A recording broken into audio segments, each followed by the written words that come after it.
Nous allons parler ce soir de ce qu'on appelle les prisons spirituelles. Beaucoup pensent que nous sommes libres et la Bible nous fait comprendre aussi que Christ est venu afin que nous soyons libres, afin de nous libérer de toutes sortes de servitudes. Mais laissez-moi vous dire que beaucoup sont en prison sans le savoir. Pendant 400 années, le peuple d'Israël a été esclave en Égypte.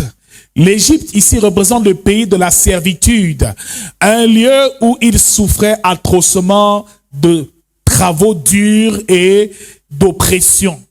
Ils étaient permanemment fouettés et lynchés et ils accomplissaient un travail pour la gloire de l'Égypte et non pour la gloire de leur Dieu. Je déclare, quel que soit le travail que tu effectues, que ce travail soit pour la gloire de Dieu au nom de Jésus. Bien-aimés, pendant qu'ils étaient esclaves en Égypte, ils n'étaient pas libres et ils étaient privés de liberté.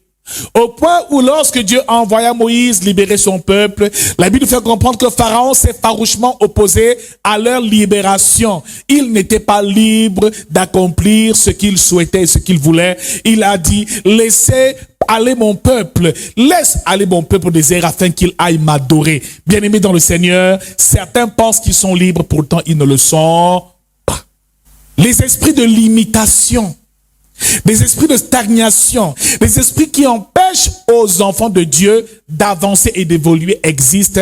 Bien-aimé dans le Seigneur, tu peux vivre, pourtant ta vie est sous embargo, un embargo satanique, dans une prison satanique qui t'empêche d'avancer et d'entrer dans ton héritage.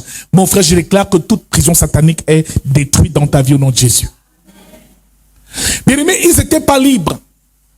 Pourtant, ils travaillaient, ils mangeaient, mais c'était tout le temps des coups de fouet, des pleurs et des larmes.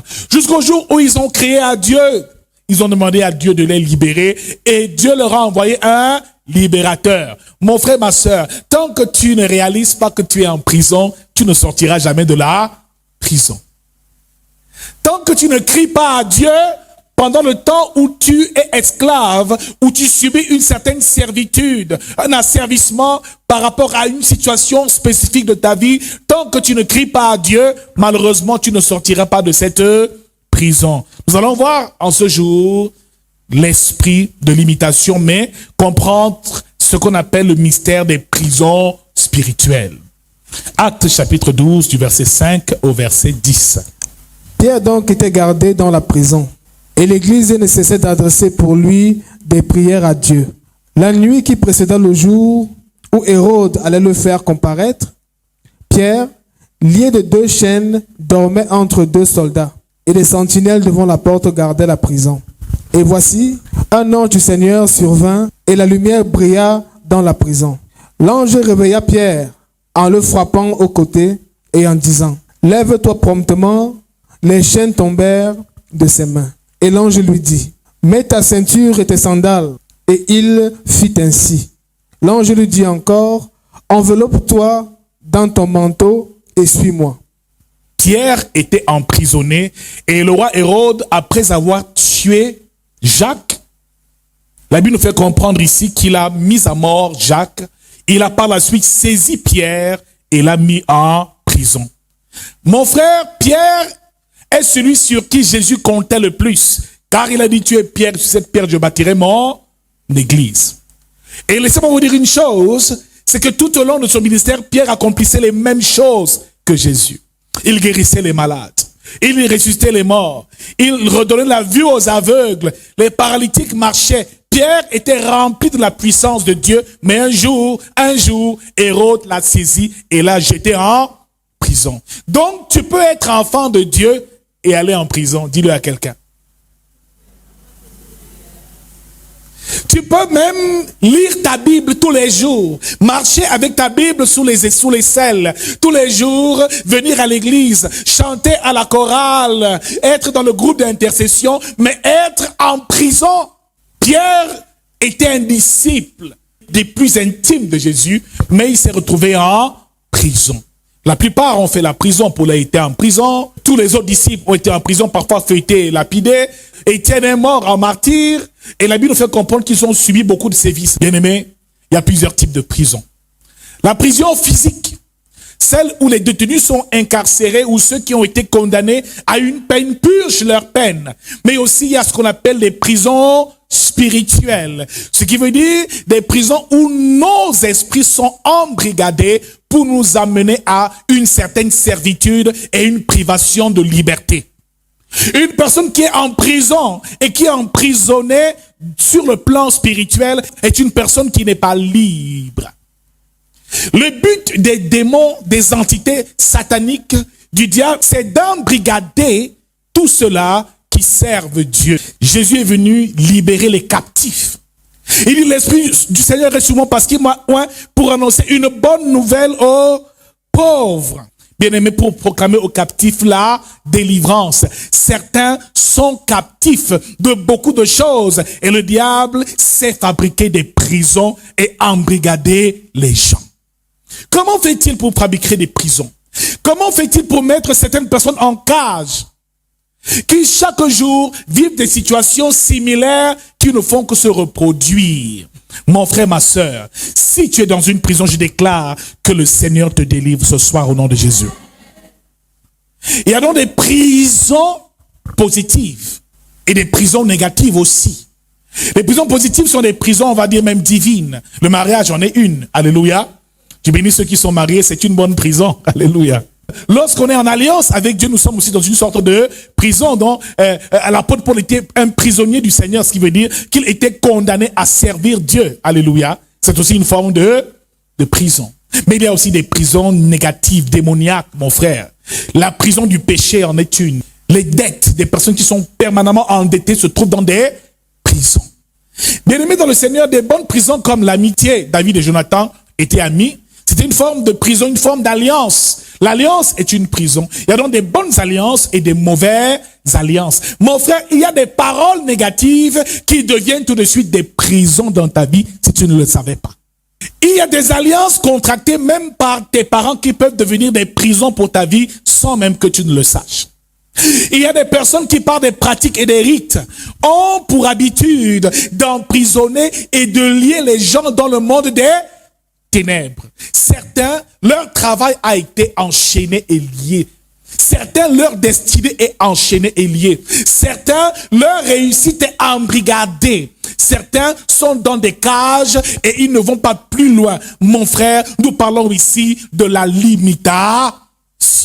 Celui qui est en prison est privé de liberté. Tout ce que les autres obtiennent facilement, il l'obtient difficilement.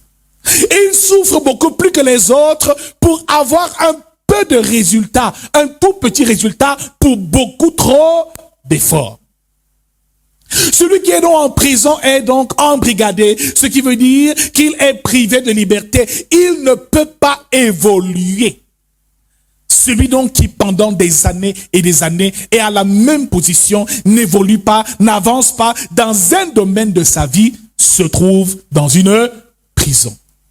Il existe la prison du célibat. Des personnes qui, malgré tout ce qu'elles entreprennent, n'arrivent pas à se marier.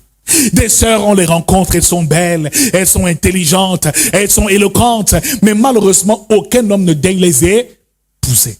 Malgré tes diplômes, malgré ta beauté, personne ne te regarde. C'est une prison, ma sœur, c'est une prison. Certains, malgré les études qu'ils ont eu à faire, à effectuer, se retrouvent à faire des petits boulots de rien du tout et gagnent misérablement et pauvrement leur vie. Mon frère, parfois tu as l'impression qu'il a tellement de talent et que ce qu'il fait n'est pas à son niveau, qu'il n'est même pas à la bonne place, parce que tu vois en lui un grand potentiel, mais malheureusement, sur le plan matériel, sur le plan physique, cela ne suit pas. Mon frère, quelle que soit la prison dans laquelle le diable t'a placé, que tu sois délivré ce soir au nom de Jésus-Christ. La prison du rejet. Des personnes qui sont permanemment rejetées partout où elles vont. La prison même du chômage. Quel que soit le travail que tu commences, il finit toujours par mal se terminer. La prison de l'échec. Toujours les mêmes échecs aux examens officiels. Mon frère, ma sœur, si tu vis de telles choses, sache qu'il y a un embargo sur ta vie. Certains ont tout pour réussir, mais on se demande pourquoi ça ne marche. Peut-être quelqu'un a parlé un jour. Peut-être quelqu'un a déclaré quelque chose un jour contre ta destinée et c'est ça qui est en train de détruire toute ta vie. Mon frère, souvent les sorciers, les féticheurs, les personnes qui qui font dans l'occultisme utilisent des éléments qui vous appartiennent. Quelqu'un prend ton argent, l'argent que tu lui donnes. Pardon, j'ai bien besoin. Il te pose un problème, il te prend de l'argent. Il prend cet argent, il fait des incantations. Ce qui veut dire des paroles incantatoires, des paroles de malédiction. Je déclare que, comme j'ai son argent, cet argent, l'argent c'est une partie de toi, qu'elle m'a donné, le fruit de son travail, je déclare que ses activités meurent. Je déclare que sa vie meurt. Elle prend cet argent, elle met dans un cadenas, elle enferme, elle jette dans la mer. Tu commences à avoir des problèmes financiers terribles. C'est pour ça que ne donne pas ton argent sans avoir invoqué le sang de Jésus. Quelqu'un utilise seulement tes cheveux. Il y en a qui se coiffent partout, dans tous les salons de coiffure. Mais j'en connais qui utilisent les cheveux des autres pour faire des incantations. Elle a pris le cheveu de sa copine. Avec ses cheveux, elle allait faire des incantations et des paroles de malédiction afin de lui voler son intelligence, de lui voler sa beauté, de lui dévorer sa grâce. C'est comme ça que beaucoup se retrouvent dans des alliances sans même le savoir. Tu prêtes tes chaussures à quelqu'un. Il utilise ses chaussures pour faire des incantations et le marabout dit qu'à présent, partout où elle ira, elle sera maudite. La terre écoute et il fait des incantations et ta vie est tout de suite dans un embargo et dans une limitation. Mon frère, tu as beau avancer, mais tu ne vas jamais loin. Quel que soit ce qui t'a été retiré. Ça peut être tes sous-vêtements. Il y a des femmes qui, par amour, décident de prendre des sous-vêtements, ou alors des femmes qui ont laissé accrocher leurs sous-vêtements et ces sous-vêtements ont dormi la nuit. On prend seulement un de ces sous-vêtements, on va faire des rites là-dessus. Tu commences à avoir des couches de nuit terribles et un fort esprit de célibat commence à détruire ta vie. Ton mariage est détruit, ta vie sentimentale est détruite simplement parce qu'ils ont eu accès à toi. Donc dis à quelqu'un, fais attention aux choses qui t'appartiennent. Il y a des gens comme ça. Pardon, prête-moi ton bic. Donne-moi ton cahier, je vais recopier le cours à la maison. C'est déjà arrivé à qui ici, sincèrement? Une sœur, tu te demandes, mais pourquoi elle veut toujours étudier avec toi? Il y a tout le monde, mais il n'y a qu'avec toi qu'elle veut venir et étudier. Et depuis que vous étudiez là, elle évolue et toi, tu régresses. Je me bats avec cette fille, mais à chaque fois qu'on marche ensemble, ma vie donnait bien, mais quand elle arrive, je me rends compte qu'elle commence à évoluer et moi, je commence à rétrograder. Mon frère, que tout agent du diable qui t'empêche d'évoluer soit exposé au nom de Jésus-Christ. S'il y a une personne qui dans les ténèbres agit contre ta vie, contre ta santé, parce qu'il y a aussi la prison de la maladie. Tu vis une situation de maladie, tu ne sais pas, mais à chaque fois on te soigne, ça recommence. C'est comme un cycle infernal. Tu es sous embargo, c'est une prison satanique. Et des personnes vont vendre ta santé dans le monde des ténèbres. Vont tisser des alliances avec des esprits démoniaques. Pour dire, rendez celle-là malade. Faire des sacrifices de sang. Immoler des animaux pour que toi tu ne trouves pas de travail. Pendant que toi tu dors paisiblement et tu veux le bien de tout le monde, d'autres font autre chose et mettent les hommes et les femmes dans des prisons. Bien-aimés dans le Seigneur, que des objets qui t'appartiennent, qui se retrouvent dans des temples sataniques, que le Saint-Esprit aille récupérer. Ton argent qui a été enterré, ton mariage qui a été englouti, ta beauté même qui a été obscurcie, ton étoile qui a été ternie. Mon frère et ma soeur, il est temps que le Seigneur nous restaure au nom de Jésus. Il y a donc des familles entières qui sont sous embargo satanique. Des familles qui sont liées par des alliances ancestrales, de telle sorte que de génération en génération, il y a comme une malédiction qui pèse. Ils sont pauvres de père en fils, de génération en génération. Tu es qui pour te lever pour avoir de l'argent? Des personnes qui n'ont jamais pu avoir plus de 10 000 francs, je déclare que ce ne sera pas ton partage. Que pouvoir 10 000 francs avec les yeux, c'est un miracle. Mais 10 000 francs doivent être comme 1 000 francs dans ta vie. Pour qu'il retrouve, il est 100 000 francs en main. Mon frère, le genre de gymnastique qu'il doit faire, c'est même toute une année passe, il ne touche pas une telle somme d'argent. Je sais que certains ici n'ont pas vu 10 000 francs depuis. Amen. Que Dieu te bénisse avec les ressources au nom de Jésus. Alléluia. Il y en a pour qui c'est vraiment difficile. Hein? Quelqu'un travaille, il cogne les pierres du matin au soir pour 2000 francs. À peine il mange, l'argent est fini. C'est un embargo satanique. Un genre de travail démoniaque qui t'empêche d'évoluer. Et toute sa vie, il souffre. J'ai vu une fois un papa qui poussait un pouce. Il avait plus de 60 ans. Il montait une colline. Je me suis demandé, il fait comment? Qui voit souvent ce genre de personnage en route? Tu as l'impression que c'est quelqu'un qui a été sacrifié. Alléluia. Quand tu vois ce qu'il mange, quand tu vois ce qu'il boit, tu te demandes comment il fait pour pousser une charge aussi. Quand on se travaille une seule journée, amen, tu auras beaucoup de problèmes. Bien-aimés dans le Seigneur, certains pensent qu'ils sont libres, mais ils sont embrigadés, peut-être même sans le savoir. Alors nous avons dit, les signes d'un homme en prison ou emprisonné. Numéro 1, les échecs à répétition. Un cycle répétitif des échecs. Malgré les efforts, tu vas d'échec en échec. Tu fais tout pour réussir. Tu fournis les efforts comme tous les autres. Mais quand on fait l'appel, ton nom ne sort pas. Tu échoues en quoi à l'examen? Qu'est-ce qui s'est passé? C'est le signe d'une limitation dans ta vie. C'est le signe que tu es dans une prison et tant que la prison n'est pas brisée, tant que les chaînes ne sont pas brisées, ma sœur, tu risques d'échouer encore longtemps. Le deuxième signe, la limitation. Tu te sens limité. Une personne qui est dans une cage est limitée. Ses mouvements sont limités. Elle n'est pas libre d'aller où elle veut et de faire ce qu'elle veut de sa vie.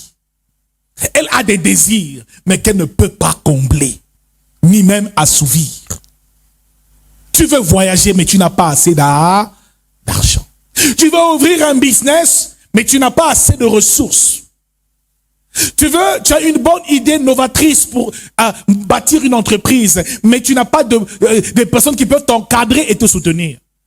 Tu as l'impression que ton étoile ne brille pas. C'est donc la limitation. Troisième signe, autant pour moi, la stagnation. Tu stagnes. Tu es sur place. Les choses n'évoluent pas. Tu vois le genre de personne, tu vas dans sa maison, tu lui rends souvent visite. Tu vas passer 20 ans en Europe, tu reviens, la maison n'a pas changé. Même les rideaux n'ont pas changé. Je déclare que cela ne soit pas ton partage au nom de Jésus. Quelqu'un, tu fais un voyage pendant 5 ans, tu reviens, elle met encore la même veste, les mêmes chaussures. Elle a encore la même vieille perruque depuis 15 ans sur la tête. Cela n'est pas mon partage. Le genre de personne qui ne quitte pas son quartier. Les enfants sont toujours dans la maison famille. Le papa est mort. La maman est morte. Mais vous êtes toujours tous là au même signe d'une prison satanique. Nous sommes appelés à évoluer. À ne pas stagner. À ne pas rester au même niveau, au même endroit. Dis à quelqu'un, ta vie doit avancer. Même si ça avance doucement, ça doit quand même avancer. Bien-aimé, à 30 ans, tu n'as plus rien à faire dans la maison de ton père. Si à 40 ans, 45 ans, tu es encore, 45 ans, 50 ans, tu es encore dans la maison familiale, bon, si ce n'est pas pour une certaine raison, et que tu y es contraint, il faut briser cet embargo au nom de Jésus. Quatrième signe d'un embargo et d'une prison, c'est que tu vis des situations similaires à ceux des membres de ta famille. Ils vivent des situations similaires à la tienne. Vous êtes presque toutes célibataires. Vous avez presque toutes un enfant. Personne ne vous a jamais épousé. La plupart sont tous au chômage. La plupart n'arrivent pas à faire d'enfants. Je vis cette situation, mon frère vit la même chose, ma cousine vit la même chose. C'est que c'est un signe d'un embargo, d'une alliance satanique dans la. Cinquième point, le manque de volonté. Celui qui est sous embargo dans une prison n'a pas la volonté de s'en sortir. Et voyez-vous, la Bible déclare ici, Pierre lié de 2 chaînes dormait entre 2 soldats. Ça veut dire qu'il dormait, il n'avait pas la volonté de sortir. En lui, il n'avait pas le désir. Il trouvait ça normal. Tu es pauvre, mais tu trouves ta pauvreté normale. Et ça, c'est tout le monde qui est appelé à avoir l'argent. Tu es célibataire. et tu te contentes de ce célibat, ça te va à... C'est tout le monde qui est appelé à se marier.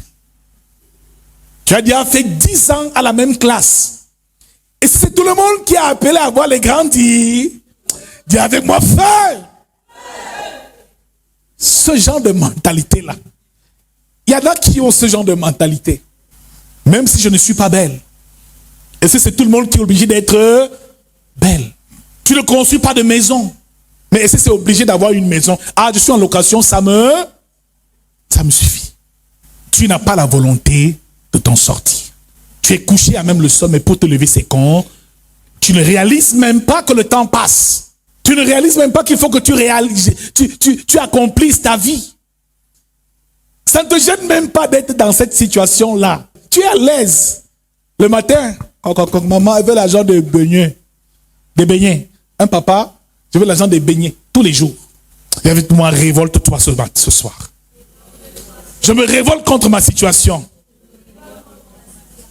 Pourquoi les autres réussissent et moi je ne réussis pas? Qu'ont-ils de plus que moi? 6e point, votre situation ne reflète pas votre potentiel. Votre situation, votre condition ne reflète pas votre réel potentiel. Tu vois une fille qui est très belle, qui ressemble vraiment à la lune. Tu la vois assise en train de griller le maïs dans le noir, en train de faire fou comme ça. Tu dis, ma fille, qu'est-ce que tu fais là? Tu es trop belle pour t'asseoir ici au feu. Ça ne te ressemble? Tu vois une belle sœur, elle vient ici au culte. Quand elle arrive, tout le monde dit, waouh, elle est jolie. Quand elle rentre, elle n'a même pas 100 pour le taxi. Là, voilà, à pied, elle va jusqu'en quoi? Quoi, ban? Tu penses avoir, mais ma soeur, tu vas où? Mon frère, c'est dur. Je vais chez moi. Mais le taxi est où? Non, je n'ai pas d'argent, je me bats. Donc, quand tu la regardes, tu vois en elle une grande étoile, une grande lumière, un grand potentiel, mais tu vois sa réalité, c'est terrible.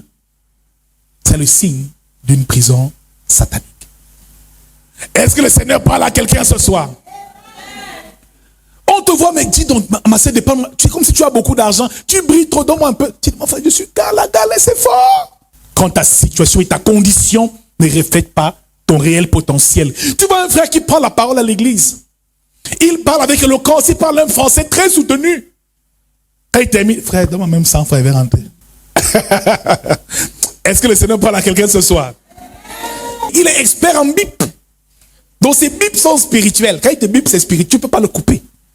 Dès qu'il bip, tu sais que le frère là, c'est grave. Il bip le pasteur, il bip la femme du pasteur, il bip les diacres. Dès que tu appelles, oh, c'est fort, c'est fort, c'est fort. Pardon, j'ai pas de crédit, rappelle-moi. Il est dans une prison satanique. Ce qu'il vit ne reflète pas ce qu'il est. Il y en a qui ont peur de montrer le chez eux aux gens. Hein. Elle sort toute la journée, elle se balade, elle va voir où elle vit. Tu vas comprendre qu'il y a un problème. Il faut que ce que tu es et ta situation, ta condition reflètent réellement ce que soit en accord avec qui tu es et le potentiel que tu as. 7e point, on termine bientôt. Le manque d'opportunité.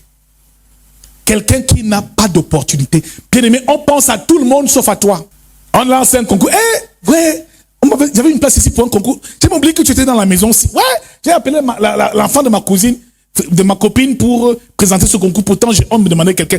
Tu étais même là dans la maison, j'ai même oublié que tu étais là. Il déclare que les gens se souviendront de toi au nom de Jésus. Tu vis comme ça, il n'y a aucune opportunité. Hein. Personne ne vient te dire, je veux t'aider un peu à financer ton commerce. Il y a des personnes qu'on aide, ils n'ont même rien demandé. Les gens les bénissent comme ça tous les jours. Mais toi, pourquoi on te bénisse? C'est les problèmes. C'est comme si ton ciel est totalement fermé. Il n'y a pas d'opportunité pour toi. Personne ne pense à toi. Alléluia. Tu es toujours seul. Livré à toi-même. Quand ton téléphone sonne, c'est qu'il y a eu deuil. C'est qu'on t'invite à une veillée. Une veillée chantée. On peut aussi t'inviter à un mariage. Pourquoi toujours les veillées? Alléluia. Mais quelqu'un sort de cet embargo satanique. Sors de cette prison spirituelle. Et mes derniers points, il y a des signes de l'embargo. C'est que tu réussis difficilement. Là où les autres ne font pas trop d'efforts, Tu fournis tellement d'efforts. Tu as eu la moyenne, peut-être, mais tu as passé toute l'année à te réveiller au petit matin. D'autres dorment tout normalement, mais ils réussissent. Certains doivent fournir trop d'efforts pour avoir des résultats. C'est un signe qu'il y a une prison qui agit contre toi. À présent, comprenons une chose. Les réalités ou la réalité spirituelle de la prison satanique.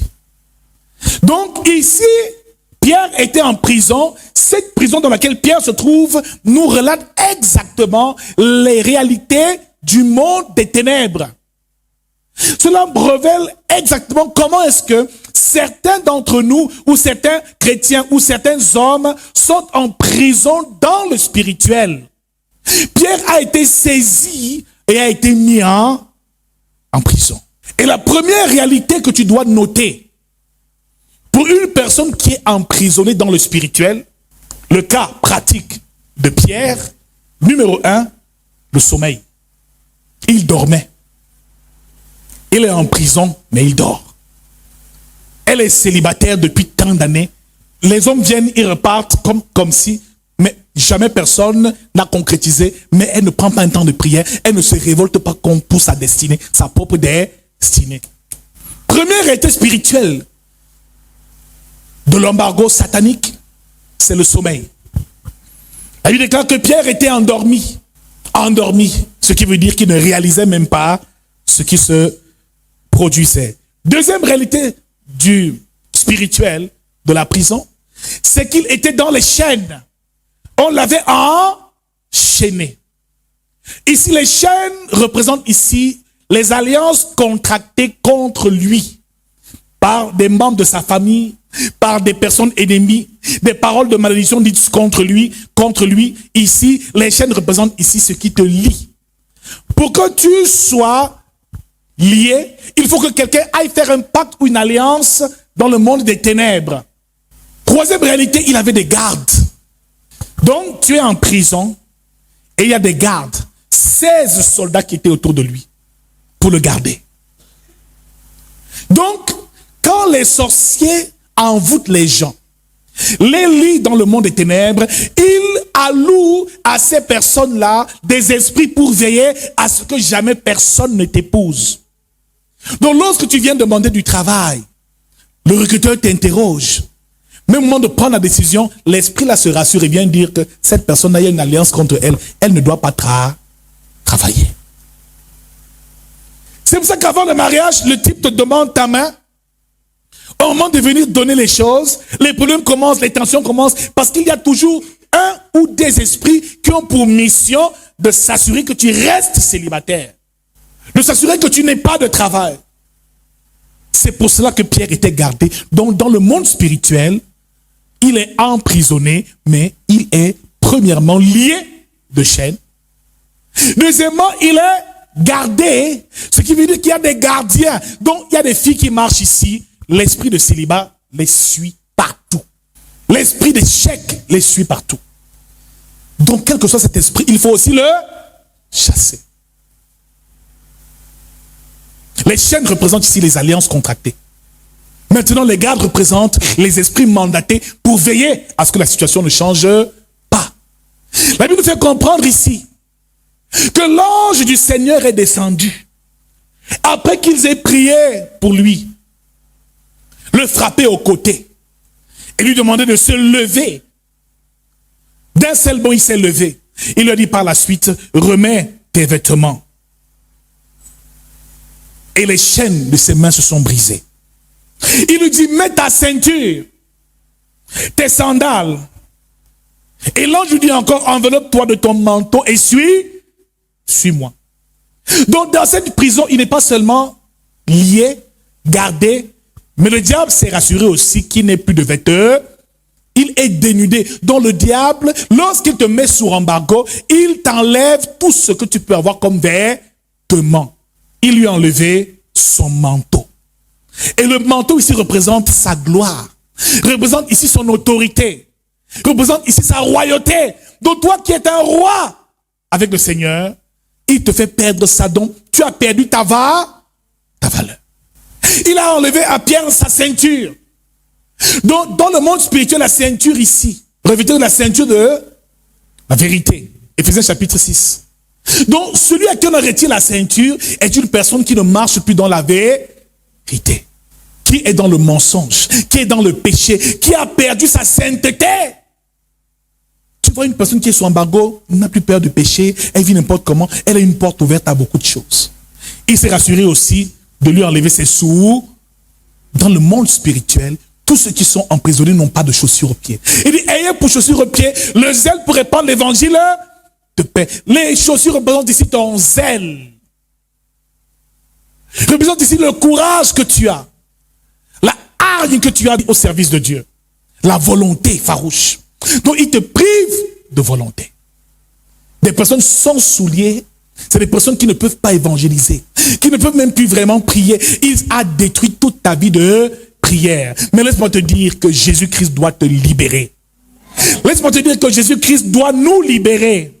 Si ta maison est sous embargo, si l'église est sous embargo, si nos vies sont sous embargo, que le Seigneur ce soir te délivre. Nous avons dit que pour être délivré, il faut être révolté. 400 années, ils ont un jour crié. C'est quand ils ont crié à Dieu. Quand ils ont dit, je suis fatigué de la souffrance. Seigneur, trop, c'est trop. Je prends un temps de jeûne, de prière. Je m'engage à me battre pour ma délivrance. C'est à ce moment-là que Dieu peut agir. Tant que ta situation t'arrange, ça va. Le diable est content. La prison est toujours effective. Nous terminons maintenant sur comment ôter l'embargo. Nous allons voir 2 ou 3 étapes avant de nous séparer. La première étape, lorsque tu es dans une prison spirituelle, première étape, c'est l'intercession. La Bible déclare qu'ils n'ont pas cessé d'intercéder en faveur de Pierre. Ce n'est pas un genre de bataille qu'on livre seul. Il faut que l'église ait pris pour toi. Il faut dire, donner ton sujet de prière au groupe d'intercession. Il faut qu'on intercède pour toi. Tout seul, ce n'est pas possible. Ce n'est pas un genre de situation qu'on règle seul. Ah, je vais prendre mon jeûne, ça va passer, je vais travailler. Il faut qu'on intercède pour toi. L'église priait pour lui. Donc, dès ce soir, on doit prier pour toi. Si tu reconnais qu'il y a un embargo ou un domaine de ta vie qui est embrigadé, nous devons prier pour toi ce soir et intercéder au nom de Jésus-Christ.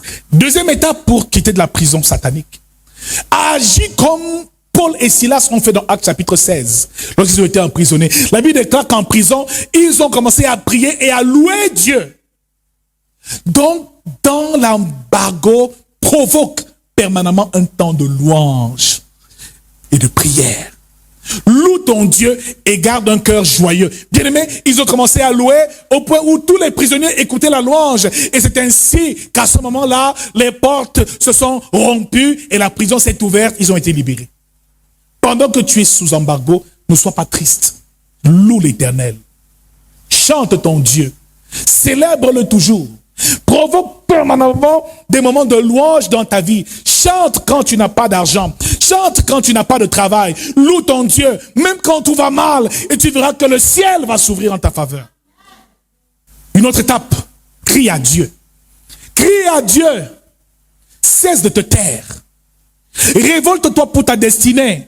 Prends des temps de jeûne, viens à l'église, donne des offrandes, sers Dieu, sois engagé, donne de ton énergie au service de Dieu. Crie à Dieu et attire l'attention de Dieu par des actes et par des actions. Comme cette femme a touché le vêtement de Jésus. Elle a pris un risque. Comme Bartimée a crié, fils de David, aie pitié de moi. Il a aussi pris un risque. Comme Zachée est monté sur le sycomore, il a pris un risque. Nous voulons vivre la gloire sans jamais prendre des risques. Tu veux que Dieu fasse des grandes choses pour toi, mais tu donnes très peu. Tu pries peu. Tu viens à l'église quand tu peux. Tu ne t'occupes que de ta propre vie, de ta propre famille. Tu n'es utile pour personne et tu veux que Dieu accomplisse des grands miracles. Mon frère, commence à attirer son attention par des actions et des actes qui vont rapidement toucher son cœur. Ce qui veut dire que cette étape, c'est soit utile à Dieu. Comme Joseph qui était en prison était utile. Il continuait à exercer le don qu'il avait reçu et à vivre dans la piété. Reste utile et réalise que le don que tu as, tu dois davantage le perfectionner. Joseph est sorti de prison parce qu'il a su exercer le don. Même si tout va mal, si tu as un don pour louer, continue de louer Dieu au nom de Jésus. Même si tu fais quoi, continue de travailler. C'est dans ce labeur que Dieu va t'élever. Amen. Bien-aimé, David était à la bergerie. La grâce et la gloire de Dieu l'a trouvé où il faisait sa tâche. Tu veux que Dieu t'élève, mais tu n'as aucune tâche à l'église. Tu ne sers pas à grand chose. Tu ne prends aucun risque pour Dieu. Bien-aimé, quand les gens viennent à 11h, viennent à 9h pour le culte, toi tu viens même à 11h ou 12h.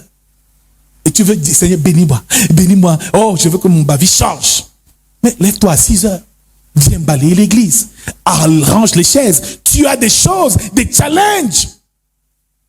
Ne fais pas comme si pour toi tout va bien. Alléluia. Tu as des choses à demander à Dieu.